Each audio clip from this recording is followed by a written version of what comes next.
Hello everyone, today in this video we will discuss how to fix that media keeps stopping error on Narzo 100 Lite. Let's start the video if you want to fix this problem. So restart device, just click and hold swipe power button and swipe up.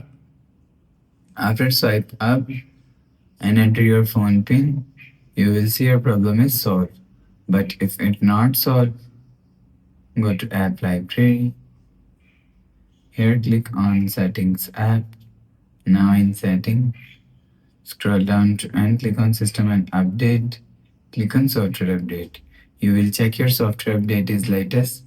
If it not latest, update your software latest. After update software latest, go back to home screen. You will see your problem is solved. But if it's still not solved, click on settings app. Scroll down and click on system and update. Click on backup and reset. Reset phone and reset all settings. Enter phone pin and click on reset. After the process, go back to home screen. You will see your problem is solved. So that's how you can fix the media keeps stopping error on Narzo 100 Lite.